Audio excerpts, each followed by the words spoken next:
Salut tout le monde, j'espère que vous allez bien. On se retrouve aujourd'hui pour un nouvel épisode du PG Podcast. Donc nous sommes aujourd'hui au 8e épisode. Pour ceux qui n'ont pas vu le 7e épisode, dans le 7e épisode, nous avions parlé donc de mes différentes cures de SARMs après ma première cure d'Ostarine, donc dont je vous avais parlé dans l'épisode 6. Donc dans cet épisode 8, nous allons parler donc de l'arrêt des SARMs, donc que j'ai effectué en septembre 2022, donc j'ai fait 2 mois de pause de SARMs. Alors, pour vous remettre dans le contexte, donc voilà, fin de l'été 2022, comme je vous ai dit, excellent été que j'ai passé avec ma copine notamment. Je finissais une cure de SARMs donc avec du RAD 140 en fin août, donc j'avais fait 1 mois de RAD 140. Et puis j'ai décidé d'arrêter au mois de septembre, du coup pour faire un peu une petite pause globale pour mon organisme, 2 mois de pause, je m'étais dit. Donc la situation était un peu compliquée, on va dire, du point de vue socio-professionnel. Donc c'est voilà ce que je souhaitais aborder aujourd'hui dans cet épisode. Donc pour ceux qui ne savent pas, à l'époque j'étais en formation STAPS, du coup donc je rentrais en première année de master cette année-là en septembre. Mais également j'avais du coup cette nouvelle copine donc, qui n'est pas française et qui a dû venir chez moi. Donc elle avait fini de travailler son année au mois de septembre en France et elle s'est retrouvée chez moi. Donc voilà, on a cohabité avec mes parents pendant 2 mois, mais voilà, on devait trouver une solution pour trouver un appartement et puis pour se mettre tranquillement ensemble. Donc moi à cette époque-là, j'avais un emploi de professeur, donc je donnais des cours d'anglais, de français, de mathématiques à des élèves, des cours particuliers, à des élèves de collège, lycée, primaire, etc. Donc en plus de mes études. Mais voilà, c'était vraiment un petit nombre d'heures, donc ça me faisait un petit revenu par mois, c'était vraiment pas grand chose. Donc on va dire que niveau argent, c'était pas le top à cette époque-là pour moi. Donc pour le mois de septembre, j'ai postulé un job de coach sportif dans une salle d'électrostimulation, donc je ne citerai pas le nom, donc il se situe à Grenoble.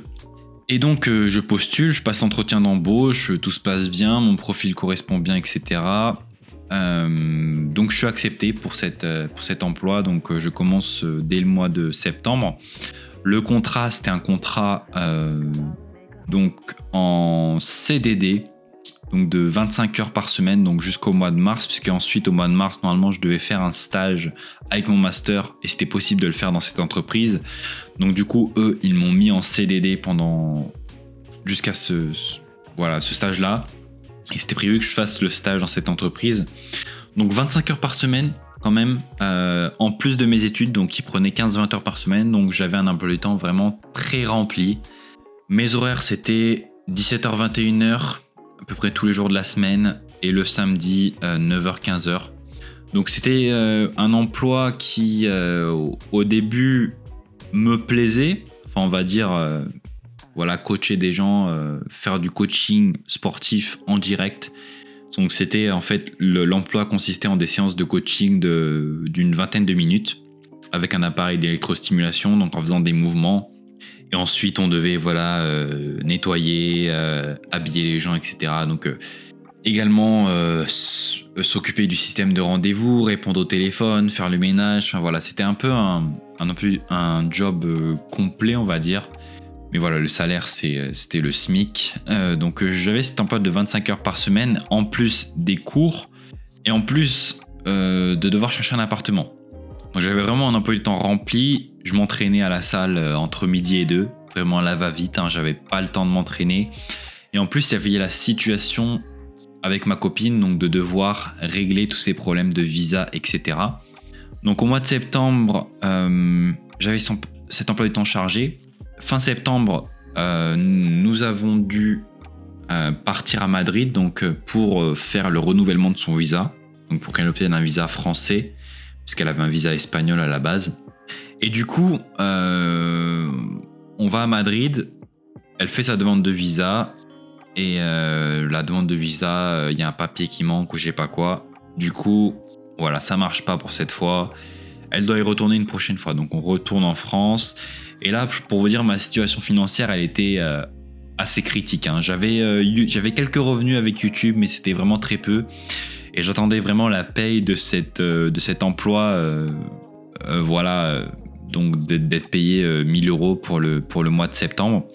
Et en plus, cet emploi, ensuite, ils m'ont proposé de monter à 30 heures par semaine. Donc, ils profitaient bien de moi. Voilà, donc j'ai fait 2 mois dans cette entreprise. Et ensuite, ça s'est terminé. J'ai décidé d'arrêter puisque clairement, ils me prenaient un peu pour un débile. Et c'était plus supportable. Le rythme était vraiment... Je sais qu'il y a des individus qui sont dans ces situations-là, notamment en étant étudiants, qui ont un travail à côté. Mais les travails étudiants, normalement, les contrats étudiants, c'est quoi, 10-15 heures par semaine. Là, 25-30 heures par semaine, c'était beaucoup trop. En plus de vouloir développer mon YouTube, aller à la salle, gérer ma relation, etc. C'était beaucoup trop. Donc j'ai décidé de mettre fin à cet emploi de moi-même et me concentrer à fond sur YouTube. Donc c'est un risque que je prenais, bien sûr. Mais à cette époque-là, c'était un risque qui était quand même considéré. Je me suis dit, bon, j'arrête cet emploi et puis je pourrais retrouver à l'avenir quelque chose d'autre si jamais YouTube ça marche pas, si jamais j'arrive pas à faire assez de revenus. Et puis voilà, donc l'arrêt des SARMS, on va dire, j'ai pas eu le temps vraiment de m'y consacrer puisque j'avais beaucoup de choses à penser, autre chose que les SARMS à ce moment-là. J'ai arrêté et j'ai pas vraiment ressenti de différence. Comme je vous ai dit à cette époque-là, j'ai maintenu mon poids, j'ai pas eu de différence trop sur ma performance, sur mon physique. Après, j'ai quand même pas mal séché puisque j'étais beaucoup actif au quotidien, les déplacements en vélo à l'université, plus l'emploi le soir, être debout, voilà, toute la journée, etc. Un rythme un peu effréné au quotidien. Donc j'ai pas mal séché, mais j'ai pas vraiment ressenti de différence. Et puis une fois que j'ai arrêté mon emploi du coup au mois d'octobre, je me suis dit voilà, au mois de novembre, je vais pouvoir recommencer une nouvelle cure de LGD et MK677. Donc j'ai notamment documenté cette cure, enfin le début de cette cure avec une série de vlogs sur la chaîne. Donc pour ceux qui n'ont pas vu, je vous inviterai à regarder les vlogs que j'ai réalisés à cette époque-là, donc au mois de novembre 2022. Donc voilà, je me retrouve au mois de fin octobre, début novembre, plus de travail. Je dois me consacrer à fond sur YouTube, donc je décide de lancer cette série de vlogs. Et puis également nouvel appartement. Donc nouvel appartement, j'arrive. Donc on est arrivé à louer un studio. Donc là où je suis actuellement, un studio. Et du coup, je devais faire rentrer de l'argent pour pouvoir voilà, payer le loyer, payer etc. les courses. Ma copine, bien sûr, avait des revenus de son côté. Mais moi aussi, je devais m'assurer d'avoir des revenus. Donc, avec YouTube, c'était pas encore ça, on va dire. Je gagnais quand même quelque chose, mais c'était pas grand-chose. Donc, à cette époque-là, j'avais encore mon vélo de route que je décidais de vendre. J'ai vendu mon vélo, du coup, pour 2500 €. Donc, j'avais 2500 €. Et je me suis fait la promesse à cette époque-là. Je me suis dit, l'année prochaine, je ferai assez d'argent pour me racheter le vélo que j'ai envie, mon vélo de rêve. Et voilà, bon, pour ceux qui le savent, enfin, j'en parlerai dans un autre épisode plus tard du podcast, mais selon moi, j'ai réussi mes objectifs. Donc à cette époque-là, l'objectif au mois de novembre, c'était vraiment me consacrer à fond sur YouTube, repartir sur les SARMS, donc repartir sur une cure de SARMS, la documenter, etc. Faire une vidéo par jour, donc je me suis dit, voilà, au mois de novembre, pendant les vacances universitaires, faire une vidéo par jour, me consacrer vraiment à fond sur YouTube, essayer de développer ça, essayer de développer une routine, etc. Donc c'était difficile au début, mais j'y suis arrivé à le faire. Mais j'ai décidé d'arrêter les vlogs parce que voilà, ça devenait un peu répétitif au bout d'un moment. Et puis je souhaitais me consacrer vraiment à ce contenu informatif et éducatif que je vous apporte sur cette chaîne. Donc voilà, le mois de novembre et le mois de décembre donc, se passent plutôt bien. Les revenus en fait que je fais, c'est surtout des revenus que je fais grâce à mes partenariats, donc avec mes sponsors. YouTube paye vraiment rien, hein. Je peux vous dire même à l'heure actuelle, donc on est au mois de novembre 2023, donc ma chaîne YouTube est quand même beaucoup plus développée que l'année dernière. Sur le mois de novembre avec YouTube, j'ai fait exactement 91,73 euros, donc 91 euros et 73 centimes. Donc, c'est pas un revenu qui vous permet grand chose avec YouTube. Donc voilà, tous les youtubeurs ne vivent pas de YouTube, à part les gros youtubeurs, mais ils ont généralement autre chose à côté. Donc moi, bien sûr, je suis coach sportif, donc je fais du coaching. J'ai également mes revenus des sponsors, etc. Donc qui me permettent de vivre de YouTube actuellement. Mais voilà, à l'époque, c'était quand même un sacré risque dans lequel je me suis lancé, de vendre mon vélo parce que j'étais obligé pour essayer de m'assurer. En fait, je souhaitais pas me mettre dans le rouge financièrement et me dire ok, voilà, je suis obligé de faire de l'argent. Au moins, je vends mon vélo, j'ai de l'argent de côté et puis je peux me consacrer à développer mon YouTube. Donc voilà pour ma situation professionnelle, socio-professionnelle à cette époque-là. Donc il y avait toujours l'université aussi à gérer à côté, les partiels, etc. Donc voilà, à cette époque-là, j'ai utilisé le produit Limitless 2.0 de chez RCD Bio qui m'a bien aidé durant les partiels et pour les révisions notamment. Et je devais faire des sacrifices. À certaines périodes, je devais plus me consacrer sur YouTube. À certaines périodes, je devais plus me consacrer sur l'université, sur les révisions. Donc pendant quelques semaines, des fois, je faisais plus de vidéos et certaines personnes m'ont envoyé des messages en me disant « Pierre, c'est quand qu'elle arrive ta prochaine vidéo? On attend, etc. » Je disais « Oui, mais je suis dans ma période de partiel, donc j'essaie de réviser. » Donc mon objectif sur cette année, c'était vraiment de passer mon année de master et puis en même temps développer mon activité sur YouTube, mais vraiment en activité d'à côté. C'est-à-dire que c'était pas mon activité principale. Je souhaitais bien sûr développer ça, mais ça ne pouvait pas se faire directement. YouTube, c'est vraiment quelque chose qui se fait sur du long terme. Les résultats ne vont pas arriver directement. C'est pas comme on voit aujourd'hui, certaines personnes parlent des revenus TikTok qu'ils font avec du riposte ou etc. où ils gagnent des milliers d'euros par mois. YouTube, c'est pas du tout la même chose. Par contre, YouTube, c'est des revenus constants qui se construisent au fil du temps et qui vous permettent d'avoir des revenus voilà, sur le long terme. Donc moi, vraiment, j'ai pris ce risque d'abandonner cet emploi, puisqu'en fait, je me retrouvais pas du tout en fait dans la mentalité de cette entreprise, essayer de vendre des coachings, des programmes d'entraînement à des personnes qui ne fonctionnent pas vraiment, en tout cas qui n'en valent pas le prix. Quand on voyait le prix des séances d'électrostimulation et le salaire qu'ils me donnaient, voilà, ça correspondait pas. Je me voyais pas le faire larbin d'un patron, voilà, donc je préférais largement galérer pendant quelques mois, faire des économies, développer mon activité au maximum, et puis voilà, au fil des mois, ça a payé. Maintenant, aujourd'hui, j'arrive à vivre de YouTube. Bien sûr, je ne suis pas riche, je suis loin d'être riche, mais au moins, j'ai des revenus constants, je peux vivre de ma passion, je travaille de chez moi. Bien sûr, je travaille très dur, tous les jours, je travaille, j'ai aucun jour de pause, même pendant cet été, pendant les vacances d'été. Il y a juste la semaine où j'étais à Morzine, mais même j'ai filmé pour sortir un vlog. Et puis même j'avais fait des shorts avec un monteur professionnel, voilà, à l'avance pour les publier. Mais YouTube, c'est vraiment un travail à temps plein. Donc j'ai YouTube, j'essaye de développer en même temps mes réseaux sociaux, TikTok, Instagram, etc. Et puis j'ai le coaching, donc et les revenus des sponsors. Donc voilà ce qui me permet actuellement de continuer l'activité. Pour revenir à ce mois de novembre, donc j'ai recommencé la cure de LGD et MK, et comme et après une pause de SARMS, quand on reprend, on voit directement la différence. Moi, en moins d'une semaine, j'ai constaté des différences au niveau de la congestion, au niveau de l'aspect physique, au niveau de la prise de force. Tout s'est bien passé durant cette cure, vraiment pas d'effets secondaires. Cependant, j'ai décidé de ne pas faire de base de testostérone pendant cette cure-là, donc j'ai été uniquement à LGD MK. Seulement au bout de 1 mois et quelques, où j'ai pu rajouter le Ment-Trestolone, donc le fameux Ment-Trestolone. J'en ai parlé sur ma chaîne de ce stéroïde anabolisant, donc que j'ai utilisé de manière transdermique en base de testostérone. Donc j'ai eu d'excellents résultats avec ce produit, vraiment une augmentation de la force phénoménale, mais des effets secondaires. Donc je vous inviterai à voir la vidéo que j'ai faite sur le Ment-Trestolone. Enfin, j'ai fait 2 vidéos pour présenter le produit et quelques shorts par-ci par-là qui sont sortis récemment.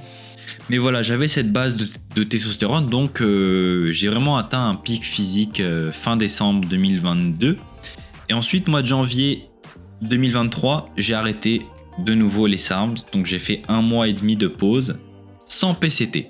Alors pourquoi j'ai pas fait de PCT à cette époque-là? C'était pareil, c'était pour tester et pour montrer aux personnes qui font des prises de SARMs sans PCT ce que ça donne. Et je peux vous dire que pendant quelques semaines, 3-4 semaines, j'étais vraiment motivation à zéro. J'avais mon physique qui se détériorait de semaine en semaine, les performances qui diminuaient petit à petit. Et même début janvier, je me suis blessé au bas du dos. Donc j'ai eu quelques semaines de pause. Donc là, c'est marrant que je dise ça parce qu'actuellement, je me suis fait un torticolis. On dirait pas, mais je dois arrêter pendant une semaine la salle. Donc je suis allé chez l'ostéopathe aujourd'hui, qui m'a un peu remis en place. Mais voilà, ça faisait longtemps que j'avais pas fait de deload. Donc c'est vraiment très important pour ceux qui font de la musculation. C'est vraiment très important de faire des semaines de décharge ou de deload, donc où vous réduisez le poids, vous réduisez l'intensité, ou alors vous faites une semaine off entière de la salle pour permettre à votre corps, à vos tendons, aux articulations, à vos muscles de récupérer, votre système nerveux également. Mais moi j'ai tendance à ne jamais faire de deload et à attendre que la blessure arrive pour m'arrêter. C'est pas forcément le bon fonctionnement, mais j'ai un fonctionnement un peu extrême. Donc voilà, je me blesse début janvier. Mais sinon j'avais eu d'excellents résultats avec cette cure de mentrestolone, vraiment très très bons résultats. Donc je passe 1 mois et demi un peu pas en souffrance, mais voilà, je me suis dit voilà, là je vais pouvoir recommander aux gens de faire un PCT, vraiment très important. Enfin, si vous faites une base de testostérone à base d'enclomifène, vous n'avez pas forcément besoin de faire un PCT, puisque voilà, vous comprenez, je vous ai expliqué dans mes vidéos comment ça marche, l'enclomifène. Mais si vous faites une base de testostérone avec, par exemple, de la testostérone ou alors ici le mentrestolone ou un autre produit qui va être suppressif, vous allez avoir besoin de faire un PCT à base d'enclomifène. Et ça, je le répète beaucoup, surtout aux débutants qui viennent me voir, qui me posent des questions. C'est vraiment très important le PCT, donc voilà. Et l'année 2023, ça a été un peu un réplica de l'année 2022. Au niveau des cures de SARMs, j'ai enchaîné pas mal. J'ai ensuite essayé le S4, j'ai essayé le S4, j'ai essayé l'ACP 105, j'ai essayé l'AC 262. Enfin, j'ai essayé notamment le RAD 150, le GD 3303. Donc j'ai essayé pas mal de cures de SARMs. Mais si on remonte un peu dans le temps, donc j'ai atteint, on va dire, mon poids de corps maximal au mois de mai, mois d'avril ou mai 2023, donc au pic de la cure RAD 150 LGD 3303, 89 kg. Mes performances également au maximum, donc le maximum que j'ai pu atteindre. Au niveau de mon bilan sanguin, aucun problème, vraiment. Le seul souci que j'ai noté sur mon bilan sanguin, c'est, comme beaucoup, le cholestérol HDL trop bas. Et ça, malgré une prise d'oméga 3, malgré une diète voilà, correcte. Donc là, maintenant, actuellement, j'essaye de manger beaucoup plus de poissons gras, beaucoup plus voilà, d'aliments riches en oméga 3 pour essayer de faire remonter ce cholestérol HDL. Je pense même à consommer de la cardarine à l'année. Enfin, j'y pense, du SR9009 ou de la cardarine qui ont un impact sur le bon cholestérol. Donc avec les SARMs, vous allez avoir cet effet secondaire qui va être vraiment la baisse du bon cholestérol HDL. Sinon, au niveau hépatique, tout va bien, mes bilans sanguins sont vraiment corrects. Au niveau testostérone, pareil, avec l'enclomifène, je maintiens des niveaux très hauts de testostérone. Aucun souci. J'attends vraiment, il y en a, ils vont me dire ouais, mais tu verras, dans 10 ans, tu auras des séquelles, des SARMs, etc. Mais en fait, ce que ces gens ne comprennent pas, c'est que les scientifiques qui sont derrière tout ça, les scientifiques qui développent les SARMs, pourquoi ont-ils développé les SARMs de base ? Parce que en fait, on donnait de la testostérone et on donnait des stéroïdes aux patients, aux grands brûlés, aux patients qui sont atteints de cancer, de sida, etc. On leur donnait des stéroïdes. Mais le problème, c'est que ces stéroïdes-là, même à dose faible, même à dose assez sélective, vous allez me dire, entraîner des effets secondaires de virilisation, des problèmes hépatiques, des problèmes voilà, des problèmes de santé cardiovasculaire. Et donc, ces scientifiques se sont dit, en fait, il faut qu'on développe une molécule ou des molécules, en l'occurrence les SARMs, qui vont remplacer ces stéroïdes-là et qui vont permettre à ces patients d'avoir tous les effets bénéfiques des stéroïdes sans avoir les effets secondaires sur la santé. Et donc, les gens qui disent que les SARMs sont plus dangereux que les stéroïdes ou que les SARMs vont avoir des effets à long terme, etc., ces gens ne se rendent pas compte que beaucoup de SARMs ont énormément d'essais cliniques à leur appui, notamment le RAD 140, l'Ostarine, le LGD 4033. Ce sont des SARMs qui sont vraiment très loin dans les essais cliniques. Ils ont été testés chez les hommes et il n'y a aucun effet secondaire signalé, vraiment important. Le RAD 150, il a été testé à des doses de 50, 100, 150 mg par jour et il n'y a pas d'effet secondaire marquant. Le consensus sur le RAD 140, c'est qu'une dose de 100 mg par jour est une dose tolérable pour les patients. Voilà, pour l'Ostarine, on est monté à des doses de 100 mg par jour, pareil, sans trop de problèmes. Pour le LGD 4033, 22 mg par jour. Et donc ce sont des composés qui sont extrêmement bien tolérés. Et on ne peut pas dire ça de la testostérone. Le RAD 140, lui, il a un effet beaucoup plus sélectif. Il est beaucoup moins androgénique, même s'il est androgénique, hein, mais il est beaucoup moins androgénique, il a des effets beaucoup plus sélectifs que la testostérone. Le seul problème des SARMs, c'est que ils ne vont pas se convertir en œstrogène. Donc comment on peut remédier à ce problème-là? En prenant de l'enclomifène. Donc c'est ce que moi j'essaye de vous faire apprendre sur ma chaîne, c'est que le duo enclomifène et SARMs, selon moi, est supérieur à une utilisation de stéroïdes anabolisants. Je vais m'expliquer. Alors, si vous prenez de la testostérone, c'est très bien la testostérone. J'ai rien contre la testostérone si elle est utilisée en TRT, si elle est prescrite par votre médecin, etc. Mais le problème de la testostérone, c'est que à partir du moment où vous allez prendre de la testostérone, vous allez supprimer votre production naturelle de testostérone de manière on va dire irréversible. Bien sûr, vous pouvez arrêter, bien sûr, vous pouvez faire une relance, etc. Mais le problème, c'est que il y a beaucoup plus de risques que ça reste et que ça ne se relance pas. En plus, en prenant de la testostérone, vous allez avoir une atrophie testiculaire, vous allez avoir une baisse de la fertilité, vous allez devenir infertile. Et en fait, en prenant des SARMs et de l'enclomifène vous permet de produire plus de LH et de FSH, et donc de produire plus de testostérone. Et les SARMs vont remplir et donc produire plus d'œstrogènes, donc maintenir les fonctions physiologiques des œstrogènes avec l'enclomifène. Et les SARMs vont vous permettre de prendre plus de masse musculaire et voilà les effets sur la performance que l'on souhaite, etc. Il y a même d'autres produits, par exemple, comme la gonadorylline, donc j'en ai pas encore parlé sur ma chaîne, mais la gonadorylline, c'est un produit qui permet de produire plus de LH également, qui peut être un substitut à l'avenir à l'enclomifène, j'en parlerai. Il y en a beaucoup qui me parlent d'HCG, mais l'HCG, le problème de l'HCG, c'est que c'est un produit qui va être suppressif sur vos niveaux naturels de LH. En fait, l'HCG, c'est du LH artificiel, de la LH artificielle. Et donc, lorsque vous arrêtez de prendre de l'HCG, vos niveaux de LH ils vont descendre. Donc, voilà pourquoi moi je dis que l'enclomifène, c'est la meilleure base de testostérone possible. Gonadorylline peut-être à l'avenir. Enfin, j'en utilise actuellement en cure de SARMs et je me sens super bien pour l'instant. Ça fait quelques semaines, donc voilà, j'en parle ici. Mais voilà pourquoi je parle des SARMs. Et beaucoup de personnes disent ouais, les SARMs, on n'a pas assez de recul, il n'y a pas assez d'études, les effets secondaires à long terme, etc. Alors oui, mais faut savoir que c'est pas parce que un produit est approuvé comme complément alimentaire qu'il est safe aussi. Il y a notamment un des admins du serveur qui m'a fait connaître notamment les effets de l'ashwagandha. L'ashwagandha qui est un complément qu'on peut acheter sur n'importe quel site, voilà, sans problème, autorisé pour la consommation humaine.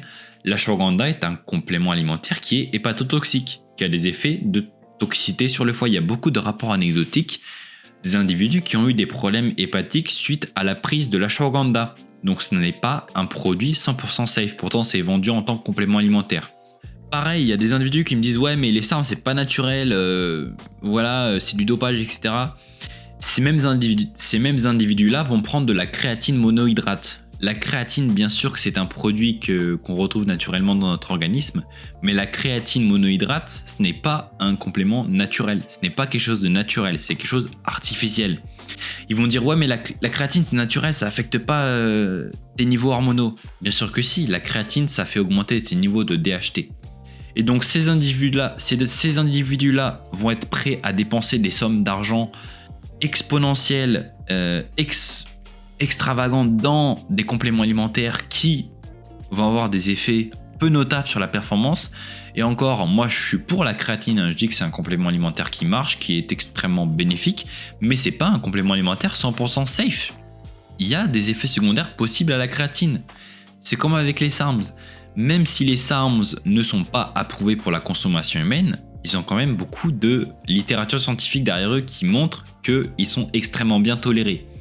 Et donc moi ça me fait rire quand les personnes critiquent les SARMs, critiquent leur efficacité notamment, alors qu'elle est prouvée scientifiquement, ou vont critiquer le fait que ce soit des produits dangereux, alors que par exemple on a le MK677, c'est pas un SARM, c'est un sécrétagogue de l'hormone de croissance, mais le MK677 a été testé pendant 2 ans chez des individus âgés à des doses de 25 mg par jour sans problème sur la santé.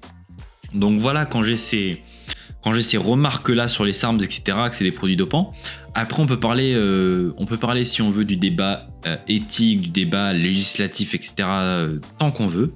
Ça, il n'y a pas de problème. Moi, je ne suis pas un avocat, mais je suis allé consulter un avocat justement à ce sujet qui me dit que au niveau des SARMs, il n'y a pas de restriction, on peut en acheter, il n'y a aucun souci à ce niveau-là. C'est juste que ce n'est pas approuvé pour la consommation humaine, ce n'est pas approuvé en tant que complément alimentaire. Mais le jour où on va avoir, parce que là les SARMs qu'on a actuellement, c'est les SARMs de première génération. Il y a beaucoup de SARMs qui sont encore en développement à l'heure actuelle. Le jour où on va avoir un SARM qui va permettre d'avoir une augmentation de la masse musculaire, une perte de graisse, tout en n'ayant aucun effet secondaire, en étant extrêmement bien toléré par les individus, etc. Est-ce que ce SARM sera approuvé en tant que complément alimentaire ou alors ils vont le laisser en tant que complément de recherche où il va être approuvé seulement comme médicament? Ça, c'est des questions qu'on peut se poser. Mais il y a beaucoup de compléments alimentaires qui sont poussés par l'industrie des compléments alimentaires qui sont inefficaces, qui sont uniquement des investissements inutiles, hein, clairement. Par exemple, les BCAA et tout ça, c'est des produits qui sont vraiment inutiles, à part si vous faites des sports d'endurance, etc. Machin. Mais il y a beaucoup de produits qui sont marketés pour la musculation et qui n'ont aucun effet positif sur la performance, sur la prise de masse musculaire, et pourtant les individus en consomment.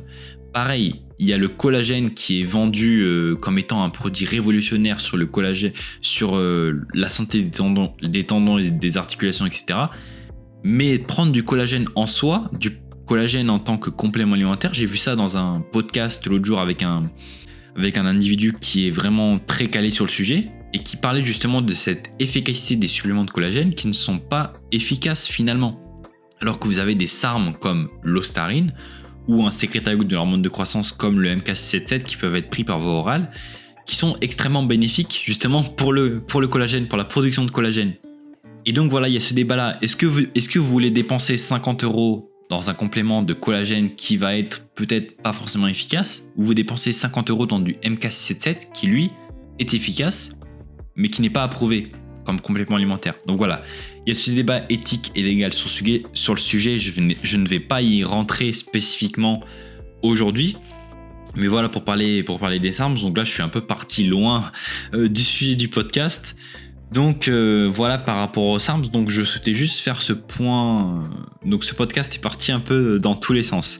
Mais voilà, dites-moi dans les commentaires ce que vous pensez de ce débat-là justement sur les SARMs et les compléments alimentaires, etc.